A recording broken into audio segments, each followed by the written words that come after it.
What's up guys, King here, bringing you a review on the latest One Piece chapter. Now I've forgotten where we're at now. I think it's 875, I believe. We left off with King Mui getting scorched by Prometheus, wasn't it? Yes, so yeah, apparently King Mui's dead. I think he's still burning alive actually, because the guy, everyone else is still escaping and they're stuck in the seducing woods, and they're trying not to get caught in the trap that, what the seducing woods are.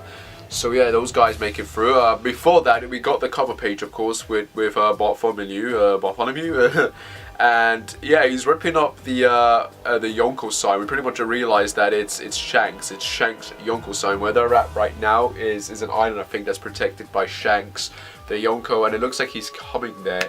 So I think we can expect some sort of confrontation between Bartholomew and Shanks, and it's going to be very amazing. Because does Bartholomew know? I don't think he even knows that he's friends with Luffy. So it's going to be very interesting if he realizes that. It's like, oh shit, you're friends with Luffy, senpai. Like, oh. So I'm curious if we're going to get something like that. That would be very wicked and cool to see, actually. But yeah, the chapter itself, you still got Big Mom continuing chase.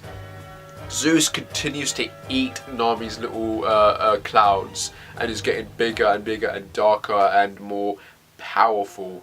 And at the same time, you've got Brooks and Chopper in the little submarine heading to the Sunny, right? And they get there, and they come with a face-off against obviously Katakuri and what's his name. And obviously we can expect some sort of face-off, because they're pretty much giving them a choice to leave, right? They're giving them a choice to leave with the submarine and leave everyone else to die, because they assume that everyone's just died from Zeus's Great Thunder attack or whatever, which actually is Nami igniting the cloud eggs or something inside Zeus, which she then uses to strike down on Big Mom herself.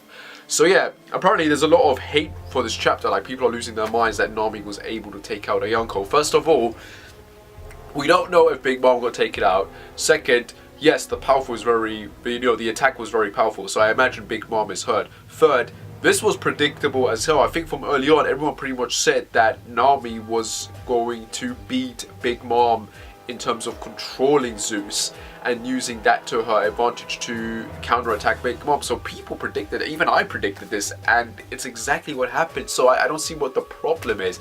It just goes to show how more powerful Nami's become as a character. Like, just because they're called a Yonko doesn't mean they're meant to be all powerful. They're just super strong. They're not undefeatable. Unless you're Kaido, in which case, okay, fair enough, but I'm sure he's got a weakness. They just have to find out what it is. But yeah, Big Mom is not out of the game yet. I don't assume that's the case, because if it was, Katakuri would be like, you just beat Big Mom. But no, obviously, maybe he hasn't seen the future that far ahead to see that she gets injured. Or obviously she's alive, and he's just waiting to see what's going to happen next. But yeah, obviously this is not the end of the fight. We're going to get more of it.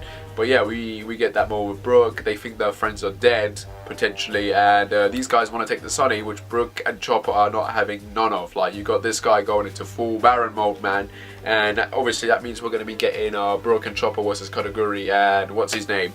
So yeah, that's going to be a very interesting confrontation to actually see. And I love how this entire arc really has just served in terms of just making Brook a badass. Like, you wouldn't think, right? But it's done a really good job in terms of developing his character and showing us that, yeah, this guy can kick ass. Like, he's really powerful. He's a lot powerful than we suspected. So I'm very curious to see how much more powerful he has gotten. This guy can counterattack a lot of Big Mom's attacks, and he can probably like take on these guys, these commanders. So it's going to be very interesting to see. I'm personally waiting to see some sort of fight against Commander Smoothie. Like, I want to see who she's going to be taking on. But yeah, the whole Big Mom versus Nami was pretty much set up from the get-go, from very early on, so you knew that was coming. So this is not surprising.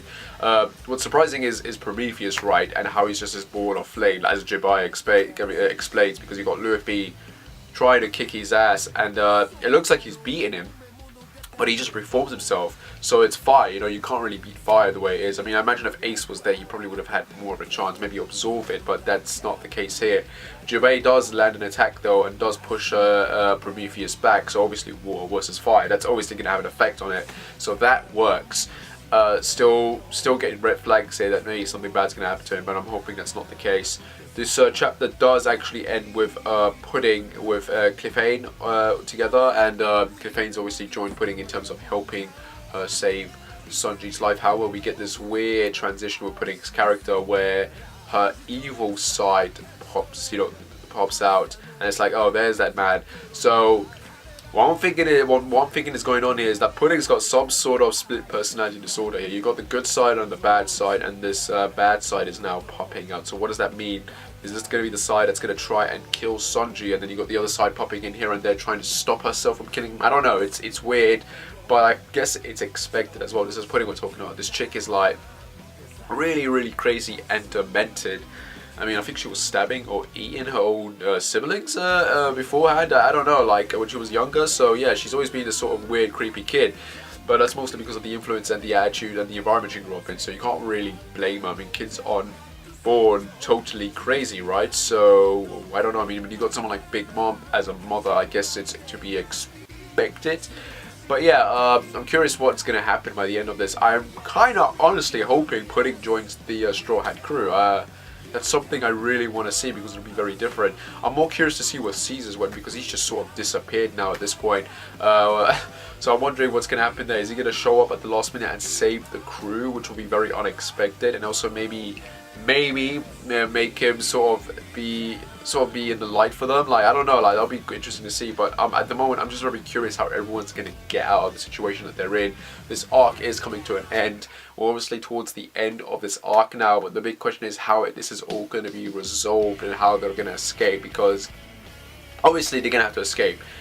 Some parts will be resolved, but not all of it, and that's the big question now. How will this be concluded in the near future? Like, I was on the assumption that maybe Big Mom would be attempted to be assassinated and Luffy saves the day and saves her, and that would be guaranteed some sort of respect. That didn't happen, of course, so that was completely unexpected. So obviously, you know, Big Mom's not gonna lose the day today. Obviously these guys are going to get away, but then she's going to come back later. But what's going to be the driving force that's going to push to make her an ally in the future? Because if any of them is going to turn an ally, right, it's going to have to be Big Mom. It's not going to be Kaido or Blackbeard. Those guys are enemies 100%. And then you goes, of course, you got Shanks, who's Luffy's friend, but he's also a rival. So what does that mean as well? Like, I always do say that I see Shanks as sort of playing the final villain role, but as like sort of this good final villain, like, you know, you gotta get through me before you can become Pirate King, so, you know, show me what you got, like that kind of final confrontation maybe. But you know, I'm going way ahead of here. I'm going way ahead.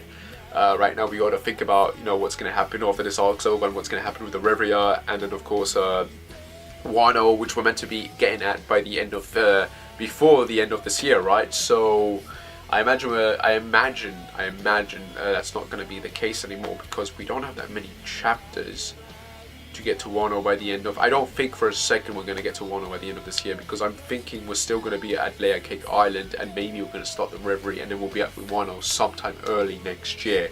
That will be what's going to happen.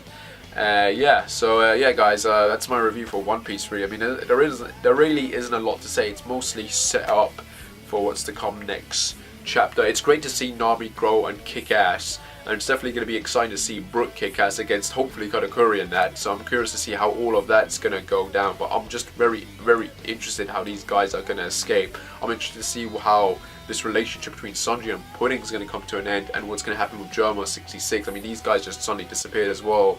And of course, I want to see what George looks like as well, and see if Castino or Caesar's going to come back. But yeah, as a whole, decent chapter, decent chapter as it were, and I can't wait to see more of it. Anyway guys, as always, like and subscribe, whatever, and I shall see you when I shall see you. Take care and bye.